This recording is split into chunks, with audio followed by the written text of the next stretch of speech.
السلام عليكم ورحمة الله وبركاته ولا له وسلامتين وقت كasta oo idinta oo wacan oo wanaagsan ku soo dhawaada barnaamijkeena nolosha jilayaasha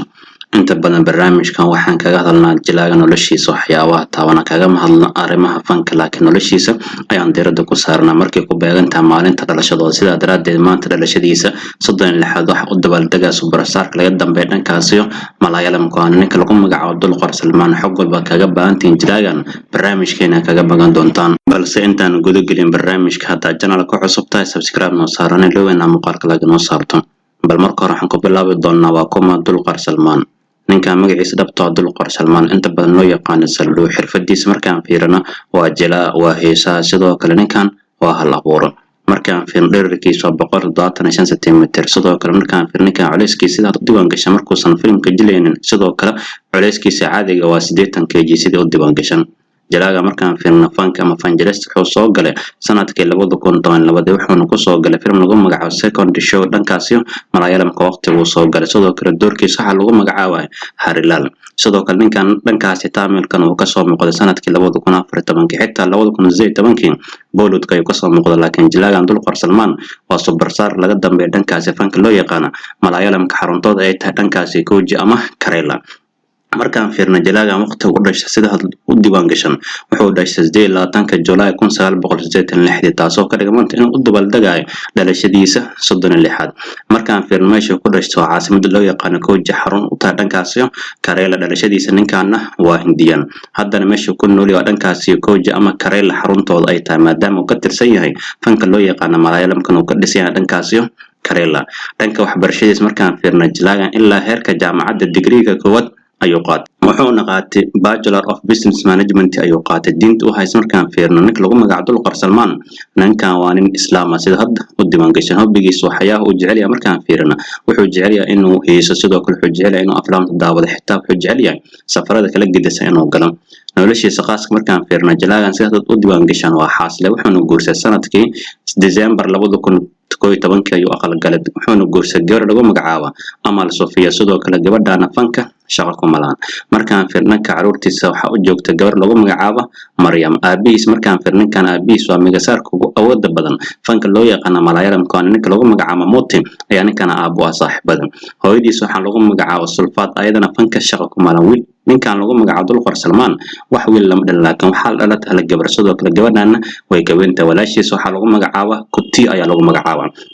markaan fiirno jilaaga cunooyinka waxyaabo uu jecel yahay wuxuu jecel yahay biryaniga ama wuxuu jecel yahay briiska doorada lagu dhex karo dhankaas Hindi caan ku yihiin ayuu aad u jecel yahay jilayaasha uu taageero markaan fiirno waxa ugu horeey ninka lagu magacaabo Rajna kan inta badan Soomaalida u yaqaanaan jeestooda markaan fiirno jilayaasha uu taageero waxa ka mid ninka kale lagu magacaabo Pawan Kalyan Mahesh Babu uu taageeraa markaan fiirno directorada wuxuu ugu jecel yahay ninka lagu magacaabo Mani Ratnam ayuu taageeraa sidoo kale jilaaga markuu fasaxays wuxuu jecel yahay inuu dalxiis u aado dhankaas gudaha UK especially London ayuu jecel yahay inuu dalxiis su'aada sidoo kale jilaagan xogiisa macluumaadkiisa lama soo koobi karo waxyaabaha aan ka soo qaadan karna waxa kamid ah jilaaga sida uu diiwaan gashay markiisa uu yara aad u dhalinyaro ah waqtiga iskoolku dhiganayo waxa la sheegay jilaagan hamigiisa ugu weyn uu qabo waxay tahay inuu director noqdo inuu jilaan noqdo muusan rabo laakiin wuxuu jecel yahay inuu director noqdo inkastoo hadda ka mid yahay superstar lagu jecel dhankaas fanka loo yaqaan Malayalamka xitaa waxa la sheegay jilaaga markuu aad u yara u 15 jir meelaha soo ahaan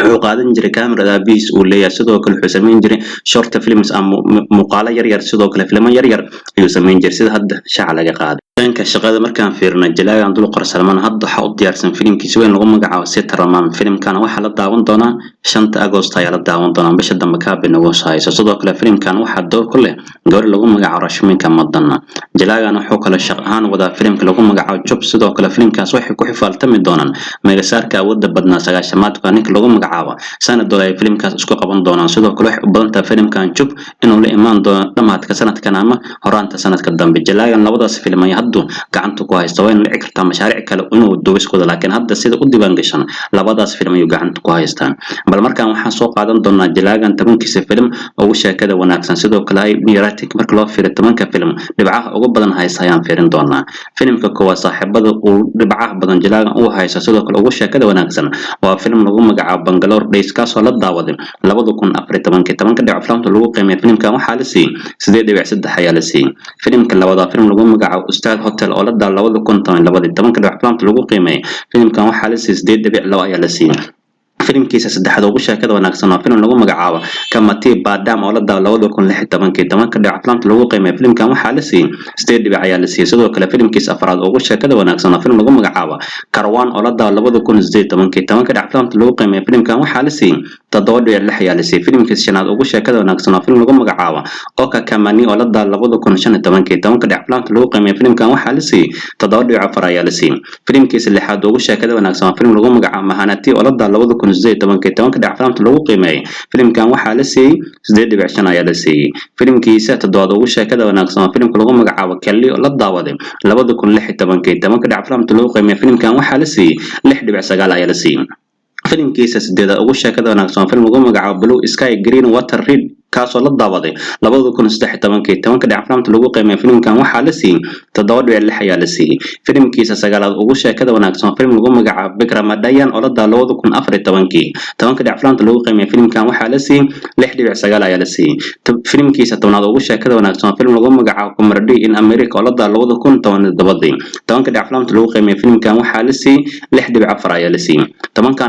tobankan filim saaxiibada tobanka film ugu sheekada wanaagsan oo jilaagan sameeyay hadda ugu diiwaan gashay shabakada loo yaqaan IMDb Rating inta badan 10 dhibic aflaanta ku qiimeeyay sidoo kale shabakadan waa shabakad weyn guud ahaan dalka Hindiya daafaha caalamkana laga wada yaqaan ogaada shirkadan waxaa laga leeyahay dhankaasi oo gudaha Mareykanka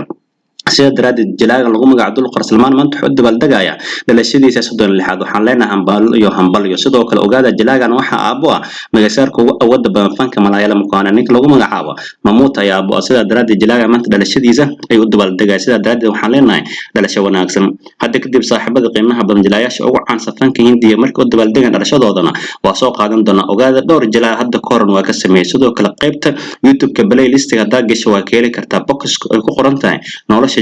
jilayaal badan ayaa noloshooda kaga hadla halkaas ay ka baaran doontaa sidoo kale jilaaga aan ka hadlina waa ka soo hadli doona hadda kadib